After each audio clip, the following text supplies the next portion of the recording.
Pessoal, vamos lá agora conversar sim com o Leonardo Trevisan, que é professor de Relações Internacionais da SPM. Professor, seja muito bem-vindo. Obrigada por participar aqui do Mercado Aberto. Temos muitos assuntos. Quando marcamos essa entrevista, a gente combinou conversar sobre o 7 de outubro, mas aí veio a ligação telefônica entre Lula e Trump. Então, vamos começar por esse telefonema e depois a gente passa pelos 2 anos que marcam essa tragédia, essa data tristíssima que é o 7 de outubro. Professor, ligação Lula e Trump, que tipo de oportunidade isso abre para o governo brasileiro? O senhor ainda vê como fator de atenção a designação de Marco Rubio? Qual é o seu primeiro olhar, interpretação desse, pode ser um recuo estratégico do americano, mas essa sinalização positiva ao governo brasileiro? Bom dia, Amanda, bom dia a todos que nos escutam, né? Olha, a primeira coisa que nós temos quando olhamos para isso, para esse quadro, né, é a mudança de posição do governo americano. É notório que eles mudaram de posição, né? Eles tinham uma posição mais de confronto e passaram por uma posição mais de aproximação, né? Não há dúvida alguma que quem tomou a iniciativa do telefonema foi o presidente Trump, ele mesmo reconheceu isso. Então, de algum modo, o quadro mudou, né? A pergunta que nós temos que fazer é por que o quadro mudou, né? Eu acho que nós temos aí duas vertentes. Primeira vertente, para explicar por que o quadro mudou, a primeira é a ação da diplomacia conjunta brasileira. O profissionalismo dos nossos diplomatas aliado a uma ação absolutamente eficiente do empresariado brasileiro que tem ligações com os Estados Unidos. Esses dois lados têm que ser, os dois agindo conjunto, pressionaram de alguma forma, aonde doía, né? Eles foram bater na porta dos empresários americanos, pediram uma ajuda para os empresários americanos para se aproximar da Casa Branca e foram absolutamente bem-sucedidos. Qual era o negócio? Primeiro, vocês são superavitários, né? Vocês, de alguma forma, são vocês que vendem mais para nós. Depois, isso vai causar danos para a economia americana. Eu chamo a atenção que quem formou o lobby mais eficiente foi a poderosa Associação de Bares e Restaurantes dos Estados Unidos. Nós estamos falando com uma associação que tem 3 milhões de associados, de representantes. Eles pressionaram pelo preço do café. O café é impulso de consumo. O sujeito entra no bar, no restaurante, para tomar um café e compra outras coisas. O dono do restaurante sabe disso muito bem. Então, a partir daí, não só café, todos os demais produtos e principalmente a produção integrada, as linhas de produção, as cadeias de produção integradas foram importantes. São 6 mil empresas nos Estados Unidos que têm isso com o Brasil. Tudo isso foi ponderado, né? Então, esse fato é importante. O segundo fato importante, eu penso, vocês inclusive já acabaram de mostrar isso, não é? É que a balança de comércio brasileira não sofreu, ao contrário, com a queda da venda para os Estados Unidos. Agosto foi aqueles episódios assim que a gente pode chamar de retumbantes, assim, né? A queda da venda para os Estados Unidos foi de 18,5%, a balança subiu 3,7%, sempre na referência com agosto de 2024. Não há dúvida alguma, não é, que isso pesou. Em outras palavras, o Brasil tinha outros fregueses. Os Estados Unidos pensaram 2 vezes. Nós podemos acusar o presidente Trump do que quisermos, né? Nós só não podemos acusar que o presidente Trump rasga dinheiro. Ele sabe disso perfeitamente. Portanto, a partir daí, a partir dessa posição, tanto da diplomacia brasileira como da realidade de comércio, eu acho que o contexto, a perspectiva da Casa Branca se alterou. É como se ele tivesse recobrado a lógica e o raciocínio, né? Não faz sentido. Nessa Exatamente. balança de perde-ganho, os Estados Unidos estavam saindo perdendo para acudir um aliado que está preso e que não conta com a maioria do apoio da população. Talvez eles tenham sido mal informados mesmo.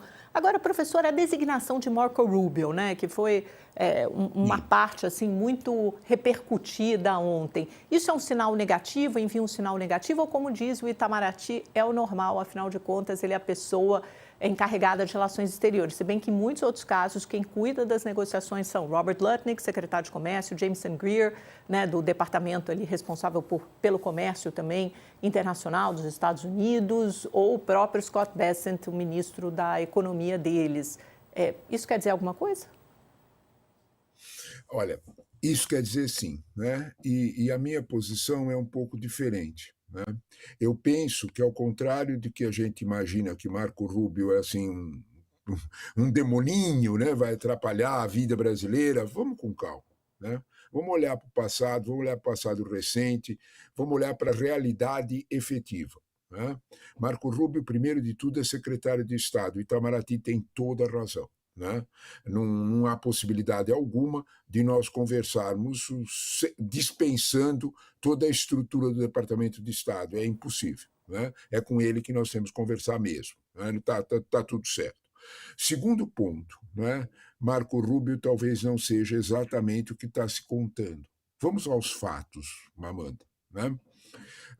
Lembra daquele episódio quando o Brasil conseguiu a isenção de 46% dos produtos que estavam taxados em 50%, uma isenção poderosa atingindo mais de 700 produtos e prestação de serviço brasileira. Como Sim. é que isso aconteceu? Né? O importante nesse processo, estava a tensão, ninguém conseguia falar com os Estados Unidos, aquela situação bem difícil. O que aconteceu, né, nesse momento? O chanceler brasileiro, Mauro Vieira, fez uma viagem protocolar à ONU, né? Olha ele aí, né? Uma viagem protocolar à ONU que era para Nova York. Vamos dizer dessa forma, estando em Nova York, ele ativou contatos diplomáticos e, para usar uma expressão bem brasileira, deu uma esticadinha para Washington. Por quem ele foi recebido? Mauro Vieira foi recebido pelo seu homólogo, como convém a boa forma diplomática. Ele foi recebido pelo secretário de Estado, que é o chanceler americano. Vamos lá, a conversa entre Marco Rubio e Mauro Vieira produziu horas depois, não foram dias, foram 4 a 6 horas depois o tempo para dar a divulgação da lista de 693 produtos. Em outras palavras, Mauro Vieira e Marco Rubio já têm uma experiência de negociação. O Itamaraty tem toda a razão. E não é uma experiência de negociação má para o Brasil, ao contrário. Nós tivemos uma negociação. Esses são os fatos. Né? E é um fato real. Qualquer um pode, famoso, dar um Google que você vê isso que eu acabei de falar. Agora, então, professor. De algum modo. Entendi. Então, Pode falar, Amanda, por favor. O senhor acha que tem. É só porque o nosso tempo é curto, então, para a gente conseguir avançar por todos os pontos.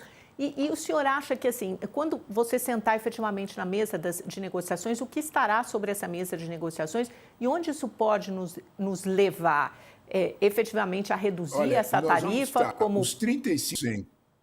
Reduzir a tarifa, como pediu Lula, aumentar a lista de exceções? Onde essas negociações devem nos levar? Vamos olhar.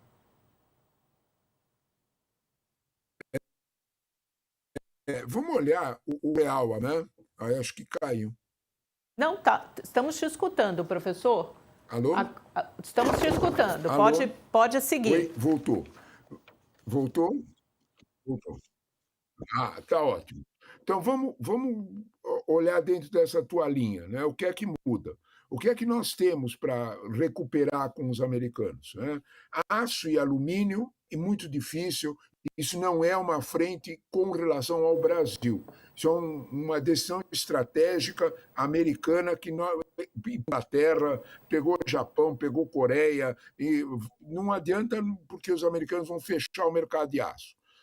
O que é que resolve? Nós temos 35% de negociação a ser concluída. 46% já foi, 25% esquece, que é a questão de aço e alumínio, sobra 35%. Esses 35% são o objeto de negociação. Eles têm, sim, isso que você chamou de uma feição política. Eu acho que chegou ao ouvido de Donald Trump uma outra realidade sobre o Brasil. E tem nome e sobrenome. Chama-se Richard Grenell. foi o enviado de Trump, que é o ouvido de Trump para resolver causas sensíveis. Foi ele que resolveu o problema da Chevron na Venezuela. Por exemplo, foi ele que abriu o caminho na Arábia Saudita para a visita. Ele esteve no Brasil no começo de setembro e teve horas de negociação com o vice-presidente Alckmin no Rio de Janeiro. Richard Grenell levou uma outra visão do Brasil para lá. Foi isto que mudou. Então, o Trump tem hoje dois interlocutores. Se ele recebe uma pressão muito forte por parte dos Estados, das coligações em torno de Bolsonaro, ele tem um outro ouvido que ele também escuta, que diz não é bem assim com o Brasil. Eu acho sim que nós vamos caminhar na direção claro, dentro das formas diplomáticas, nós vamos sim caminhar para uma direção de um bom entendimento com os Estados Unidos.